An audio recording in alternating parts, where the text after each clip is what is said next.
우리나라는 인구 감소가 가장 빠르게 나타날 것이다. 이런 뉴스들이 요새 참 많이 나옵니다. 작년에는 출산율이 0.7명, 금년에는 0.65명으로 낮아질 것이다. 통계청에서 이제 예측하는 것입니다.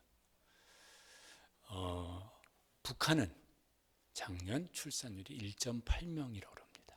우리나라 3배 가까이 높습니다.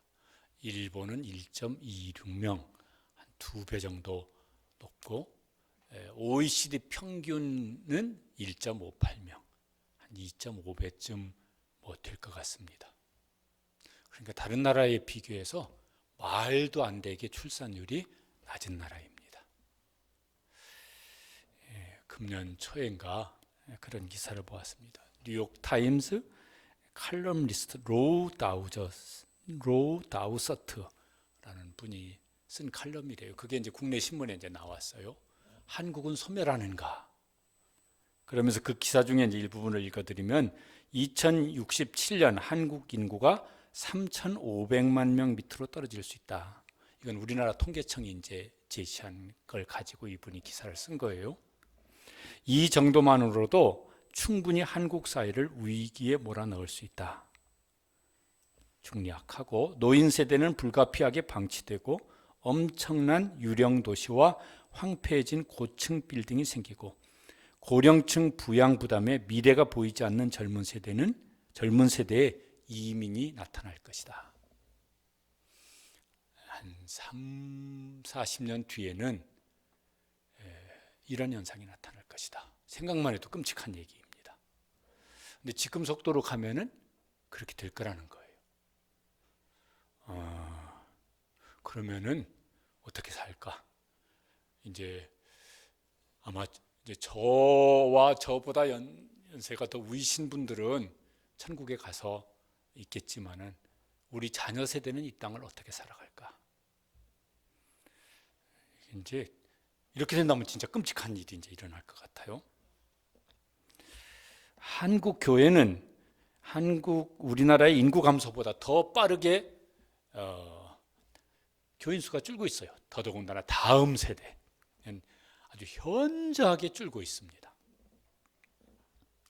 그래서 다음 세대가 소멸 중이다 이렇게 말을 하는데 이미 주일학교가 없는 교회가 여러 교단 다 통틀어서 60% 이상이 이제 되었습니다. 이게 농어촌 교회는 뭐 말할 것도 없거니와 도시에 있는 교회들 중에서도 주일학교가 없어지는 교회가 이제 뭐 허다하게 많아지고 있습니다. 우리 교회는 예외일까 그러면은 예외가 아닙니다. 이제 교회마다 그래서 이제 다음 세대를 이제 막 다음 세대 이게 예전에도 없던 말은 아니지만은 지금은 진짜 발등에 불이 떨어진 게 아니고 발등에 불이 떤 정도로 떨어진 게 아니라 머리에 불이 떨어졌고 가슴에 불이 떨어진 이제 현실이 되었습니다. 그런데 이제 다음 세대라고 말하지 않고 저런 말들을 들어보셨을 거예요. 다음 세대가 아니라 무슨 세대다? 다른 세대가 되었다. 다른 세대가 되었다. 옛날에도 세대차 이런 말은 했었습니다. 근데 이제는 세대차 이런 말이 아니고 아예 다른 세대라고 이렇게 말을 합니다. 이게 이제 어떤 사회적인 현상으로는 이게 금방 나타나지 않을 일이지만은 신앙적으로는 훨씬 빠르게 나타나는 것 같고 또 그런 건 꼭 굳이 지금만이 아니라 오늘 지금 사사기서를 읽었는데 옛날 성경 시대에도 신앙적으로는 부모 세대와 그 자녀 세대가 완전히 다른 세대가 되어지는 모습이 옛날에도 이 사사기가 기록될 때도 이제 나왔습니다. 왜 그렇게 되어지는가? 어떻게 해야 될까? 우리 시대의 모습이 그때하고 다르냐면은 흡사한 것 같아요. 더하면 더했지. 그러면 우리는 이제 어떻게 해야 될까? 오늘 이 말씀을 함께 이렇게 이거 참 심각하게 받아들여서 우리가 이 말씀을 가지고 고민하고 기도하고 은혜를 구했으면 좋겠습니다. 여호수아 세대와 그 다음 세대가 나옵니다. 여호수아 세대는 출애굽을 기준으로 하면은 출애굽 2세대쯤 되어져요. 모세가 출애굽 1세대고 여호수아와 출애굽 2세대는 출애굽할 때 20세 이하, 여호수아 칼렙 외에는 다 광야에서 죽었어요. 그런데 이제 여호수아는 어쨌든 백성을 이끌고 들어갔으니까 그 세대를 이제 2세대를 여호수아 세대라고 이렇게 말들을 합니다.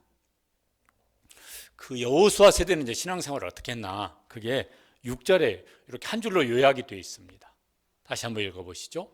전에 여호수아가 백성을 보내매 이스라엘 자손이 그들의 기업으로 가서 땅을 차지하고, 저게 이제 여호수아 내용 전체입니다.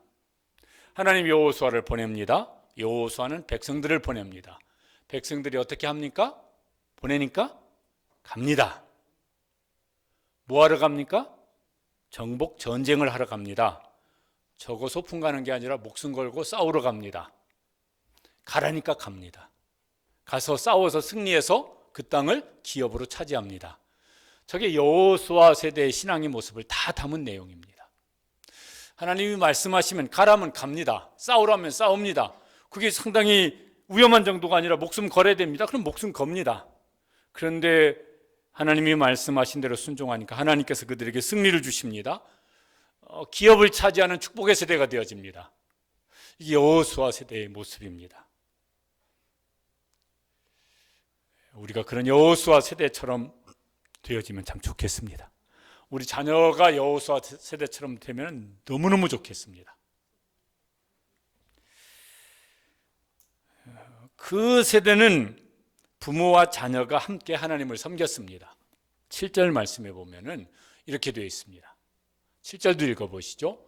백성이 여호수아가 사는 날 동안과 여호수아 뒤에 생존한 장로들 곧 여호와께서 이스라엘 위하여 행하신 모든 큰 일을 본 자들이 사는 날 동안에 여호와를 섬겼더라. 그 백성에는 섞여 있습니다. 2세대 여호수아 세대와 그 자녀 세대가 좀 섞여 있습니다. 그런데 이들이 그 부모 세대가 사는 날 동안에는 함께 부모 세대와 함께 하나님을 섬기며 삽니다. 그 좀 말이 좀 약간 불안한 뭐가 곡이 단 하나 속에 있어요. 동안에 그 부모 세대가 사는 동안에, 그 말이 없으면 좋을 텐데 그때는 부모 세대와 자녀 세대가 함께 여호와를 섬겼습니다. 지금 우리 부모 세대와 비슷합니까? 안 비슷할 것 같아요. 지금은 이게 교회 가정들마다 달라요. 부모 세대와 자녀 세대가 함께 하나님을 섬기는, 예수님 믿고 예배드리는 집이 있고, 그렇지 못한 세대가 이제 줄줄이 나오기 시작했습니다. 여호수아 요때 지금 사사기 2장 7절만큼 우리는 그만큼 되지 못하는 것 같아요. 앞으로는 어떻게 될까? 앞으로는 이것도 이제 기대가 되면 좋겠는데, 이게 아주 기대하면서 기도해야죠. 그런데 기대하는 게 쉽지가 않아요. 현상적으로 나타나는 일을 보면은 그 여호수아 세대가 이제 끝이 납니다. 그러죠. 이제 한 세대가 이제 언젠가 끝이 납니다. 여호수아가 110세에 죽습니다. 그리고 그 세대의 사람들도 다 조상들에게로 돌아갔고, 이제 그 여호수아 세대들이 다 이제 죽었습니다. 다음 세대는 이제 어찌 되어질까? 우리가 다 알아요. 이미 결론을 성경은 다 읽어서 알고 있습니다. 우리 세대도 이제 언젠가 돌아갈 겁니다. 언젠가가 아니라 이제 한 60대만 되셔도 머지 않았어요. 돌아가요. 이제 돌아갈 거예요. 우리 자녀 세대는 이제 어떻게 될 것 같은가?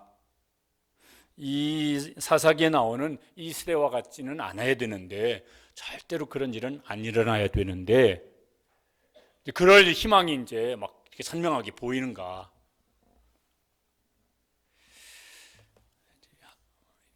우리에게는, 한국 교회에게는 여호수아 세대를 언제를 여호수아 세대라고 말할 수 있을까 생각을 해봤어요.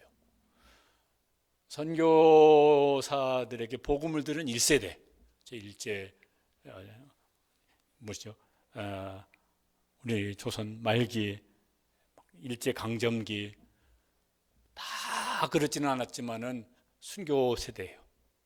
복음을 전하기 위해서 순교를 당한 분도 있고 순교할 고생을 한 분들이 있고 꼭 죽지는 않았더라도 막 가정부터 이웃들에게 욕을 실컷 먹으면서 그러면서도 뭡니까? 그 신앙 지켰고 그러면서 자녀 세대를 위해서 그 부모 세대들이 무슨 뭐 학교를 세우고 막 이래서 믿음으로 자녀들을 양육했고 뭐 이런 세대들입니다. 거기는 이제 여호수아 세대라고 말할 수 있을 것 같아요. 순교신앙 세대죠. 순교신앙 세대. 이 세대는 이제 우리 저쯤으로 하면은 우리 부모님 세대 이런 세대일 것 같습니다. 전쟁, 세계 최빈국, 우리나라가 60년대 초반만 해도요 유엔 뭐 이렇게 통계 세계에서 꼴찌에서 두 번째로 가난한 나라 이랬더라고요. 그 중에서도 얼마나 예배하고 얼마나 기도하고 얼마나 헌신하고 얼마나 전도하고 얼마나 선교하고 그랬습니다. 그래서 저희보다 앞선 한 세대 앞선 부모 세대인 분은 교회마다 간증이 많아요. 개인적으로도 웬만하면요 간증이 많아요. 왜 그렇게 하면서 그 어려움 속에서 예배하고 기도하고 헌신하고 전도하고 선교하고 그렇게 쓰니까 하나님이 무언가 하신 스토리들이 많아요. 거기까지 여호수아 세대라고 말할 수 있을 것 같아요. 그분들은 우리에게 정말 좋은 신앙의 유산을 물려주었어요. 영적 DNA를 우리에게 물려주셨습니다. 그리고 저를 기준으로 해서 이렇게 이제 한 50대 넘어서 60대, 70대 요 세대들은 한 3세대쯤 되지 않을까. 그러면 이 3세대인 우리는 여호수아 세대에 갔다고 말할 수 있을까? 하나님이 말씀하시면은 가라면 가고 싸우라면 싸우고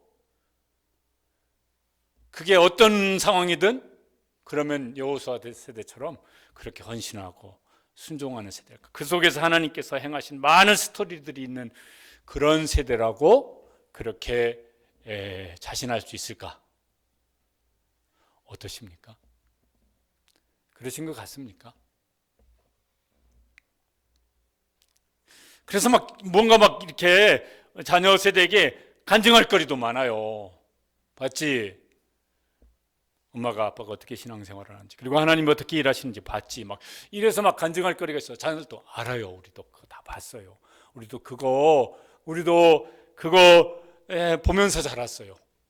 그래서 우리도 그렇게 살 거예요. 막 이럴 만한 그렇게 말할 만한 세대인가? 그러면은 자신이 없어요. 양심적으로 그렇게 말하는 건 좀 부끄러운 것 같아요. 우리 다음 세대는 이제 어떨까? 지금 이렇게 한 뭐 3, 40대부터 그 이하 다음 세대는 이제 어떨까? 다음 세대는 어떨까? 여호수아 다음 세대가 등장합니다. 9절에 보면은 그 다음 세대를 저렇게 표현을 했습니다. 그 위에 일어난 어떤 세대? 다른 세대. 다음 세대, next generation 이렇게 안 하고 another generation 이렇게 돼 있어요. 전혀 다른 세대라는 거예요. 왜 다른 세대라고 말할까? 그러면 이제 그 이유가 그 뒤에 이제 나옵니다. 신앙이 달라요. 비슷하지 않아요. 완전히 달라요. 어떻게 해요? 여호와를 알지 못해요. 하나님을 알지 못하는 세대입니다. 자, 안다는 말이 지식으로 안다는 의미도 있지만은 이제 저게 이제 경험으로 아는 거예요. 체험이 없어요. 하나님께서 내 속에 뭘 어떻게 하셨는지 체험이 없어요. 왜 그럴까 그러면은 하나님 말씀대로 살아보지를 않아서 그런 거예요. 그 말씀대로 정말 순종하기 어려운 상황에서 그 말씀대로 순종해 봤으면은 하나님이 뭐 하셨다는 게 경험되기가 쉬울 텐데 그런 삶을 별로 살아본 적이 없어요. 그러니까 하나님을 체험해 본 일이 별로 없어요. 또 무슨 일도 있냐면 그 다음에는 뭐라고 돼 있냐면은 읽어보실까요? 여호와께서 이스라엘을 위하여 행하신 일들도 알지 못하였더라. 역사를 모르는 세대예요. 왜 그럴까 그러면은 이유는 분명 쉽겠죠. 안 가르쳤어요. 하나님 그 부모 세대가 하나님이 내 삶 속에 역사하신 것을 그걸 가르쳐 줬어야 되는데 안 가르쳐 준 거예요. 왜 안 가르쳐 줬을까? 여호수아 세대는 그게 많은데 왜 안 가르쳐 줬을까? 지금 우리 같으면 가르쳐 주려고 그러는데 가르쳐 줄 게 마땅히 없네 이러면 또 못 가르칠 것 같아요. 뭐 이거다 이거 하나님께서 봤지 너 하나님께서 이렇게 하셨다 뭐 이런 걸 좀 말할 만한 간증거리가 없네 이러면 못 가르칠 것 같아요. 어쨌든 그들은 하나님의 역사를 잊은 세대가 되었습니다. 왜 한 세대 만에 그렇게 되었을까? 왜?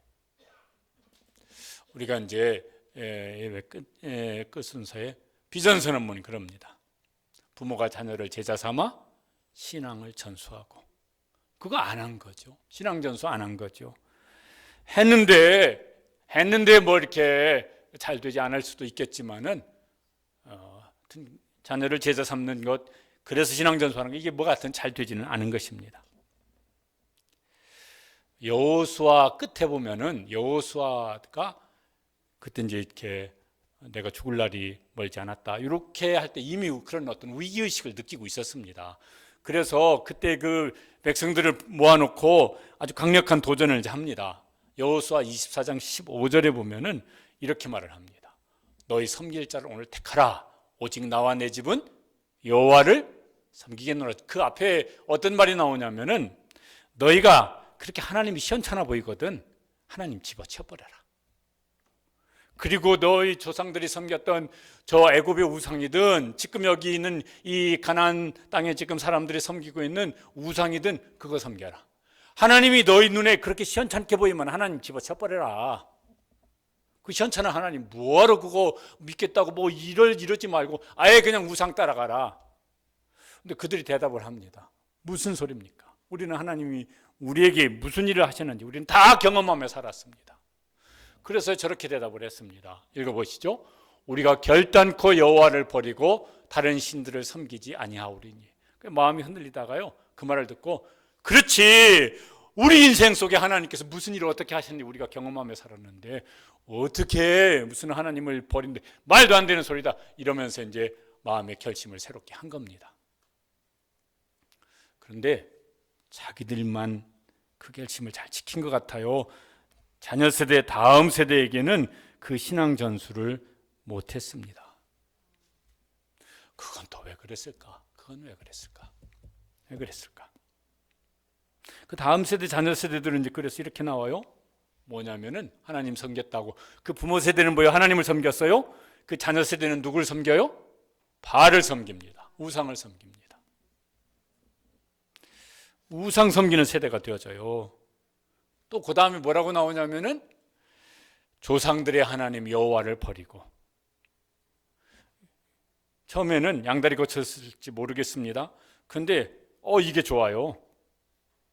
그 바알 그 숭배는요 거기는 아주 쾌락도 따라오고 뭘 내가 욕심에 원하는 거 막 이루어준다고 그러니까 나 중심이에요. 철저하게 내 기쁨, 내 즐거움, 내 쾌락 중심의 그 우상이에요. 그러니까 그게 훨씬 더 재밌고 신나는 것 같아요.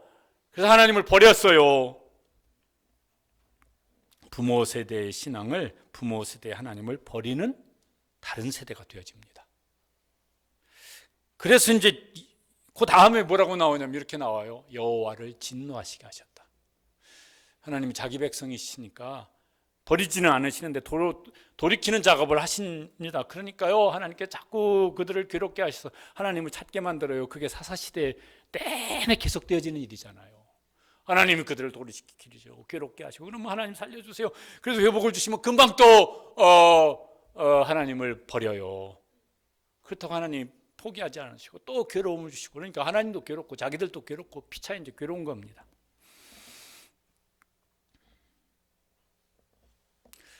왜 그랬을까?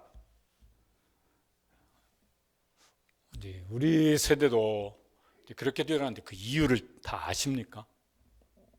그래서 어떻게 대처해야 되겠다고 막 우리는 고민이 많고 하나님 앞에 몸부림을 치고 은혜를 구하고 이런 게 있으십니까? 이제 그 세대의 사람들 중에서 이게 참 이게 한 가정 안에서 일어난 일들이 성경에 이제 기록된 사람들이 많습니다. 참 슬픈 일들이 많아요. 사무엘상 2장 17절 보면은 저런 집안 얘기가 나옵니다.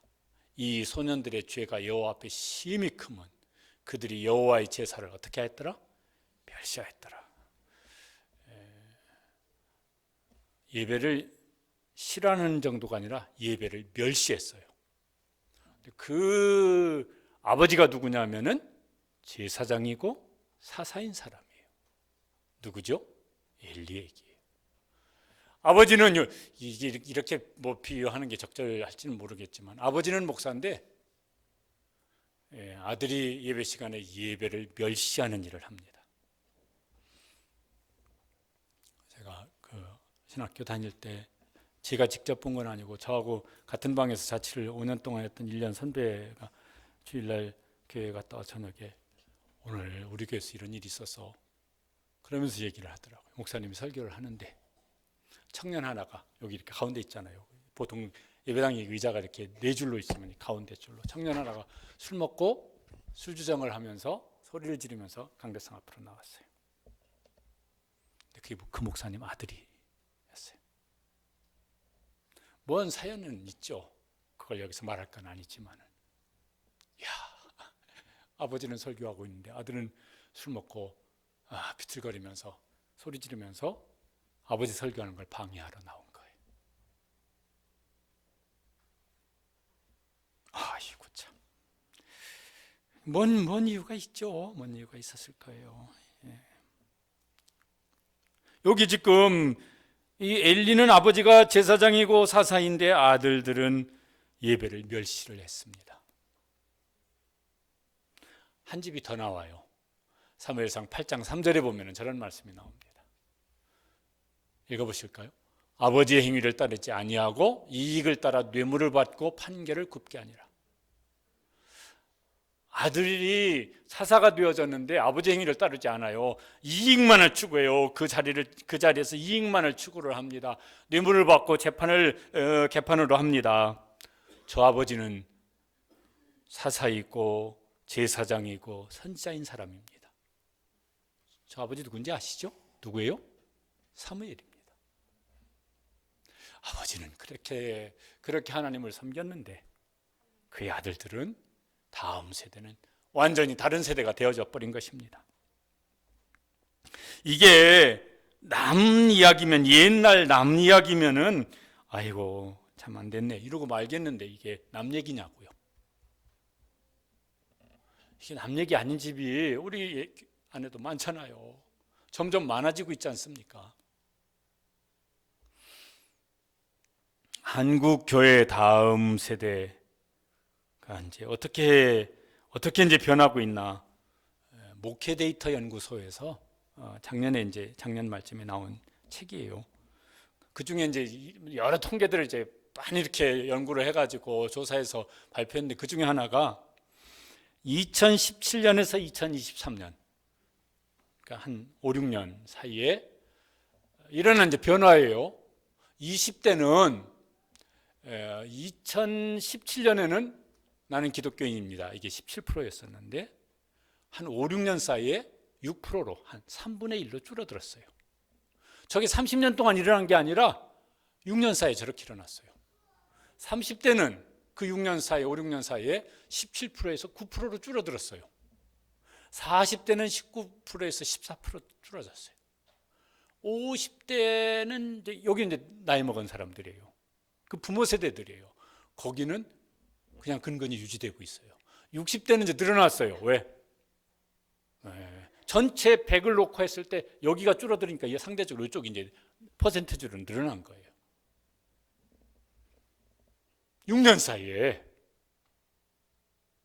앞으로 6년 지나면 무슨 일이 일어날까?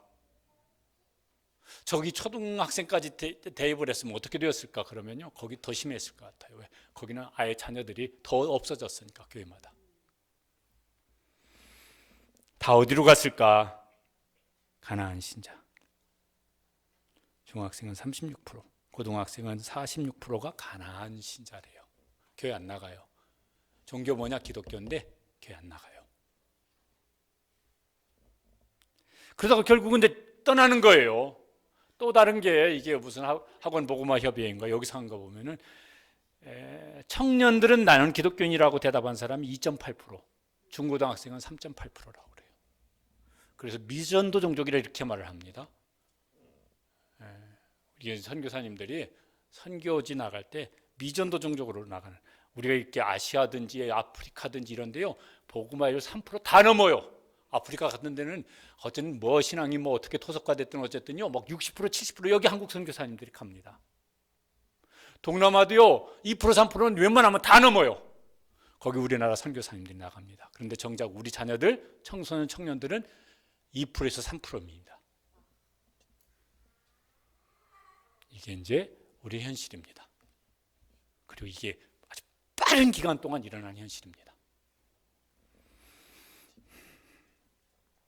이게 우리가 겪고 있는 가슴 아픈 현실이죠. 이게 이제 실감나는, 근데 이게 참을 우리가 이렇게 가슴 아파하나? 이것도 이제 고민거리예요. 이것 때문에 정말 가슴 아파서 막 이게 막 가슴을 찢으면서 하나님 앞에서 불쌍히 여겨달라고 하나? 그러면 그렇게 하는 사람들이 얼마나 있을까, 부모 중에. 그러니까 그게 더 가슴 아픈 일이에요. 그렇게 하든 말든 뭐 지가 그러면 그러는 거지. 이러고 있으니까 이게 이제 더 슬픈 일이죠. 우리 다음 세대도 이미 다른 세대가 되어버렸습니다. 되고 있는 중이기도 하지만 되어버렸습니다. 이게 이게 보통 일이 아니에요. 여기 지금 우리 남궁천일이가 30몇 살이 되는데 아버지하고 옆에 앉아서 예배드리고 있으니까 보기가 얼마나 좋은지 모르겠네.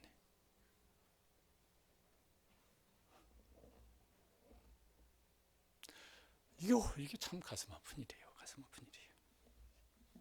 왜 그렇게 되었을까? 앞으로 우리 자녀들은 어떻게 되어질까? 이제 손주가 있는 분들은 우리 손주들은 앞으로 어떻게 되어질까? 이렇게 이게 어떤 정말 하나님의 은혜를 주시고 우리는 어떤 정말 은혜를 주시고 어떤 지혜를 받아서 뭔가 이걸 바꿔놓지 않으면은 앞으로 5년 뒤에는 어떻게 될까? 10년 뒤에는 어떻게 될까?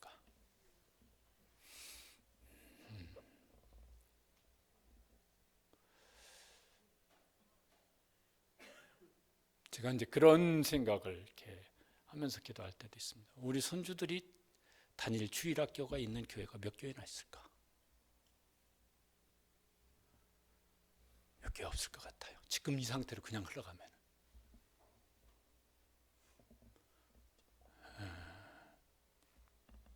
아이고, 그럼 어떻게 되지?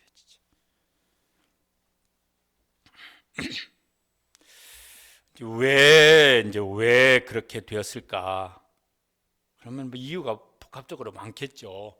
근데 여기 이제 사사기서 1장 19절에 보면은 그가 그렇게 된 이유를 이제 저게 제일 큰 이유였어요. 거기서 이제 이렇게 이게 어떤 그 파생되어지는 이유들이 이제 줄줄이 생겨나게 되어집니다. 한번 같이 읽어보시죠. 여호와께서 유다와 함께 계셨으므로 그가 산지 주민을 쫓아내었으나, 그 다음에 골짜기 주민들은 철병거가 있으므로 그들을 쫓아내지 못하였으며. 여러분, 그 여호수아서 한 17장 이후부터 사사기서 1장까지 보면은 그 계속 모든 지파마다 저 일이 생겨요. 어떤 그 정복 전쟁을 하는데 어디까지는 쫓아내요? 근데 어디는 쫓아내지 못해요. 쫓아내지 못한 것인지 쫓아내지 않는 것인지 어쨌든 그렇게 이제 되어집니다. 신명기에 보면은 몇 번이나 모세 때 저걸 경고했습니다. 진멸하라, 쫓아내라. 그렇지 않으면 어떻게 될 거냐? 그게 이제 여기 사사기 2장 3절에도 저걸 다시 이제 그때 그 경고를 기록을 해놨는데 너희가 저렇게 될 것이다. 그들이 뭐냐면 쫓아내지 않은 그 사람들이 너희 옆구리에 가시가 될 것이다. 또 그들의 신, 그 우상들이 너희에게 올무가 되어질 것이다. 그래서 너희가 이제 그 고통을 이제 당하게 될 것이다. 경고를 했습니다. 저거 요새로 하면 저거 뭐와 같을까? 그러면요, 이런 걸 것 같아요.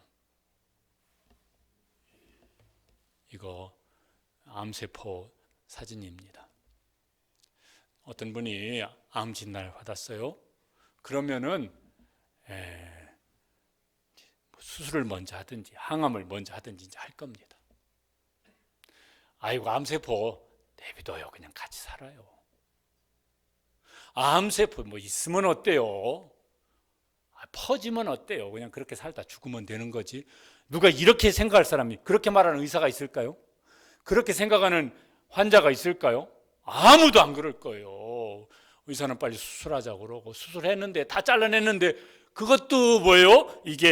이거 혹시 모르니까 항암하자고 머리카락이 다 뽑히든 무슨 항암하는 게 그렇게 고생스럽다고 그러더만요. 그렇게 고생스럽든 어찌하든 암세포가 하나라도 남아있지 않도록 하기 위해서 항암 치료를 합니다. 말하자면 하나님께서 그들은 암세포와 같다. 그래서 너희 신앙을 다 오염시키고 너의 삶을, 거룩한 삶을 다 타락시키고 할 것이니까 쫓아내라. 그런데 안 쫓아낸 거예요.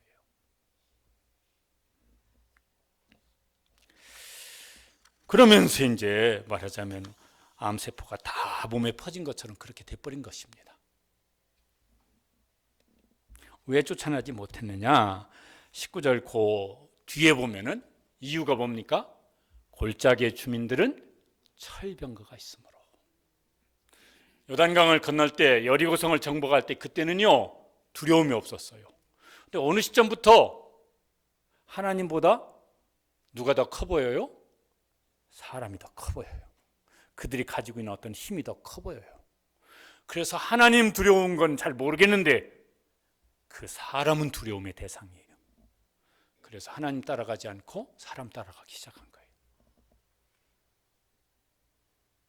지금으로 하면은 하나님은 나에게 무슨 복을 주실지, 기쁨을 주실지, 만족을 주실지 그건 잘 모르겠어요. 근데 돈은 나에게 기쁨을 주고 무슨 여유를 주고 행복을 줄 것 같아요. 그래서 하나님은 그게 별로야. 돈은 굉장히 강해요. 그래서 하나님 따라가지 않고 돈 따라가요. 명목상으로는 뭐라고 할지 모르겠지만 실제 삶은 돈이 철병거야. 그래서 그것 따라가요. 그래서 하나님은 버리더라도 돈은 못 버려. 하나님의 말씀은 그거는 접어두더라도 돈을 접어두면 안 돼. 그건 따라가야 돼. 그거 다 봤어. 부모가 그렇게 사는 거 자녀들이 다 봤어요. 우리 부모도 그렇게 사는데 또 심지어 하나님 우리 자녀들 그렇게 살게 해달라고 기도했어요. 하나님 버리라고 기도한 건 아니지만 하나님 우리 자녀들 복 주세요. 평안하고 여유롭고 넉넉하게 살게 해주세요. 그리고 지금 우리 자녀들이 이렇게 살고 있어요. 돌아섭니까? 안 돌아서요. 그런 소리 말도 하지 말라고 그래요. 듣기 싫으니까.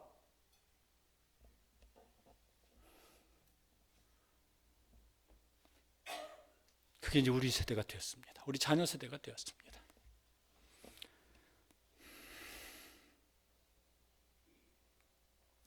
우리 자녀들의 죄가 아니에요. 부모의 죄예요. 자녀들의 죄가 아니고 부모의 죄악이에요. 우리의 죄악이라고요.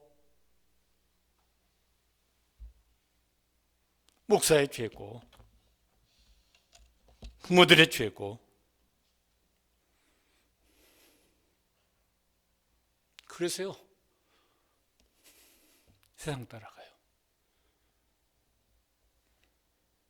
그리고 세상 닮아가요. 하나님 별로 신경 안 써요. 세상 따라가면서 한 번씩 어려운 일 있으면 기도해달라고 그래요. 근데 그 기도 해야 될지 모르겠어요. 그거 따라가면은 하나님한테 더 멀어지는데.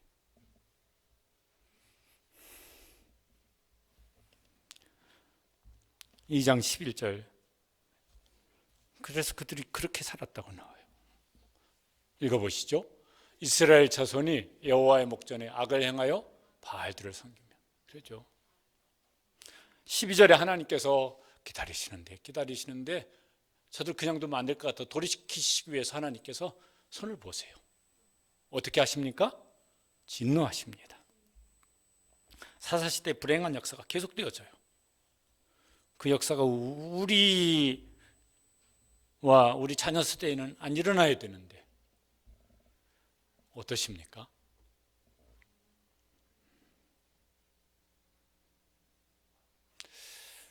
그러면 이제 어떻게 해야 될까? 막 세상을 막 떠나서 살아야 될까? 그것도 답은 아닙니다. 그렇게 살 수도 없지만은 예수님도 그렇게 안 하셨습니다. 뭐냐면요, 너희는 세상의 소금이라. 너희는 세상의 빛이라. 세상 속에서, 사람들 속에서 소금이 되고 그 사람들 속에서 뭐가 되어지라? 빛이 되어지라. 세상을 떠나서 무슨 뭐 이게 아니고 세상 속에서 너희는 빛이 되어지고 세상 속에서 너희는 소금이 되라고. 그런데 이제 세상을 따라가면 안 되죠. 우리가 많이 암송도하는 로마서 12장 2절 말씀입니다.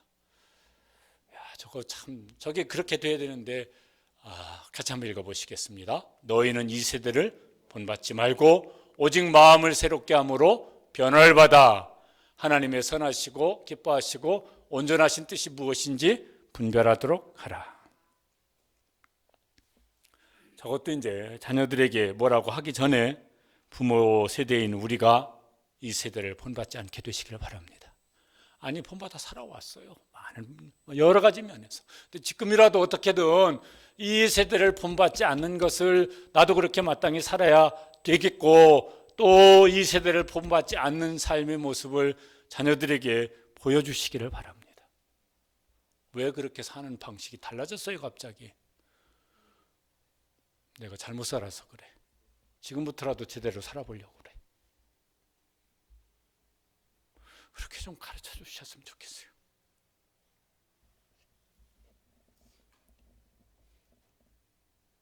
왜 그렇게 사세요? 나도 하나님 앞에서 복 있는 사람이 되고 싶고 니들이 하나님 앞에서 복 받는 사람 되고 싶어서 내가 삶의 방식을 바꿨어. 그랬으면 좋겠습니다. 그렇게 하셔야 합니다. 그렇게 하셔야 합니다. 안 그러면은 몇 년 뒤에, 안 그러면은 10년 뒤에 어이고 지금 이대로 흘러가면은요 어떻게 될지, 어이고 그렇게 되어지면요 교회 소망이 없어요. 전혀.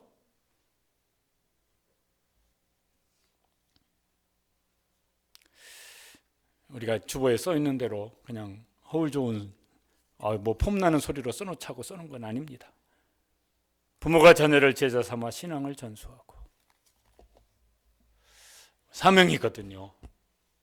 어찌하든지 은혜를 구하고 지혜를 구하셔서 이 일을 힘써 잘 감당해 주시기를 바랍니다. 자녀가 컸으면 더 지혜를 구하시고 더 은혜를 구하시고. 그래서 우리 자녀들에게 이렇게 좀 할 말이 좀 많아졌으면 좋겠어요. 너 봤지? 엄마가 어떻게 사는지 너 봤지? 아빠가 어떻게 하나님 섬기며 신앙생활하는 거 너 봤지? 그래서 하나님께서 어떻게 인도하시는 거 너 봤지? 너 그렇게 살아야 돼. 이게 좀 할 말이 있었으면 좋겠어요. 물려줄 신앙의 유산이 있었으면 좋겠습니다.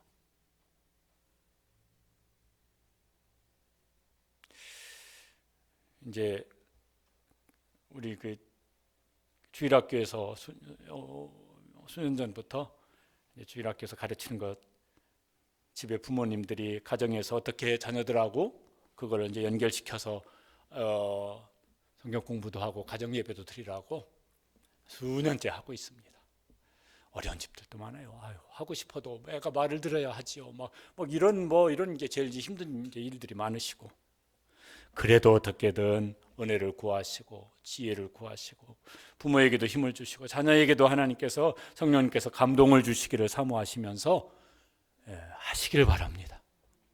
가정 예배 드리시고 뭐 어떻게든 하세요. 어떻게든 하세요. 그래서 교회와 가정이 주일학교와 주일학교 목자들과 부모가 동역하는 일을 힘써 할 수 있게 되시기를 바랍니다.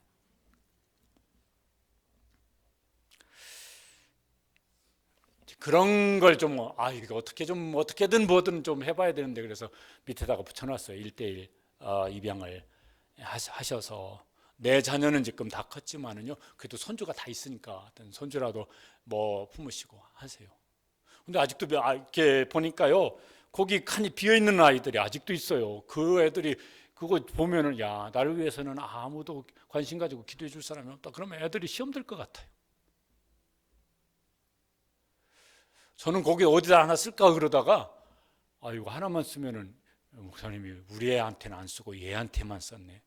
이러면 그것도 그럴 것 같아가지고 고민하다가, 여기 나의 생명책에다가 어디 누구를 쓸까 하다가요, 저녁에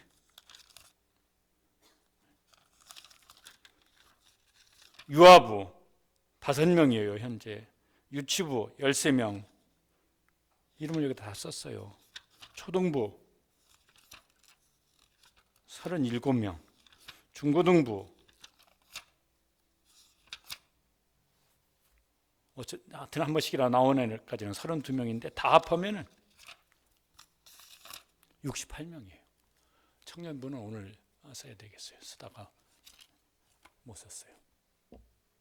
하루에 한 번씩이라도 이름을 부르자. 하여튼 해주시기를 바랍니다. 이제 이렇게 재직 수련 때도 말씀을 드렸지만은 다음 세대 장학금 이걸요 좀 작정을 이제 해서, 그래서 말씀으로, 기도로, 격려로, 물질로 하여튼 뭐라도 해가지고 우리 자녀 다음 세대를 세우는 일을 위해서 동참해 주시기를 바랍니다. 그러면 다 잘 될까? 그러면 뭔 걱정이 있겠어요? 그 다음에는 이제 뭐 해야 될까? 예수님이 말씀하셨습니다. 울어라, 울어라. 너희와 너희 자녀를 위해서 울어라. 나도 연약해요. 나도 어떻게 하질 못해요. 그런데 자녀는 또 말도 안 들어요. 울어라, 울어라. 그 다음에는 우시기를 바랍니다. 설교 준비하면서 보니까 영국 교회 변화, 영국이 한 세대 전에는 기독교인이 80%였을 때, 저희가 신학교 다닐 무렵에 그런 얘기들을 했었어요. 영국은 기독교인이 80%라고. 그리고 한 3, 40년 지난 지금은 3%예요. 80%에서 3%가 되어졌어요. 한 세대 만에 저렇게 몰락할 수 있는 것을 보여주고 있어요. 유럽 교회가. 청소년은 0.3%래요. 1000명에 3명. 그리고 영국 교회 평균 연령이 65세래요. 앞으로 20년 지나면은 영국 교회는 없다 소리예요. 지금 이 상태로 가면. 그렇잖아도 그 멋진 예배당들이 이슬람 모스크로 팔리고 술집으로 팔리고 이런 데잖아요. 그런 거 많이 많아요.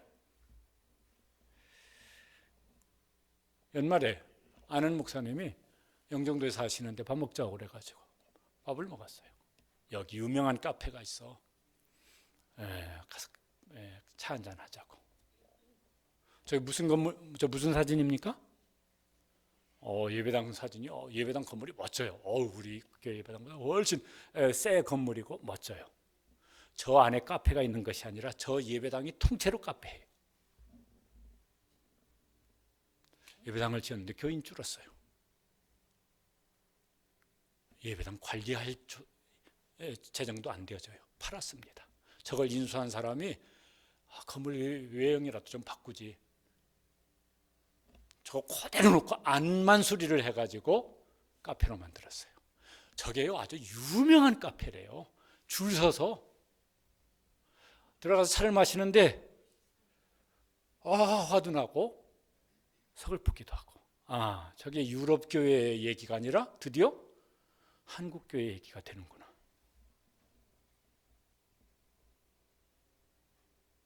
이거 이렇게 지금 이 상황으로 10년 지나면은 얼마나 많은 교회들이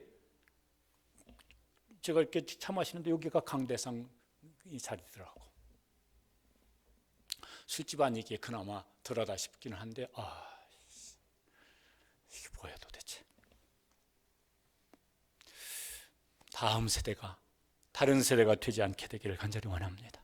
남 얘기가 아니라 다 우리 집안 얘기잖아요. 부모가 교회가 힘을 합치고 동역하고, 그래서 다른 세대가 아니라 다른 세대라면은 아니 지금 우리보다 훨씬 더 나은 여호수아 세대로 우리 자녀 세대, 우리 손주 세대가 그 믿음이 세워지고 삶이 하나님께서 세우시고 쓰시고 축복하시는 그런 세대가 되기를 주님의 이름으로 축복합니다. 힘써 노력을 하시되 그 다음에는 울어야 된다니까. 어거스틴 참회록 유명한 책입니다. 1층 쉼터 있을 텐데 엄마들은 한번 다 읽어보시면 좋겠어요. 저기 자기 어머니 얘기가 많이 나와요. 유명한 기독교 역사에 아주 손에 꼽히는 유명한 지도자입니다. 저 사람이 이방 종교에 빠졌다가 돌아왔어요. 근데 그 어머니를 기억하면서 했던 저게 유명한 말이에요. 같이 한번 읽어보시죠. 어머니께서 늘 기도하던 곳은 눈물로 바닥이 흥건히 젖곤 하였습니다. 하나님은 자식을 위해 흘리는 눈물의 기도를 들어주셨고 그 눈물을 멸시하지 않으셨습니다. 기도하시겠습니다. 하나님, 나름대로 한다고 했지만은 우리 잘못이죠.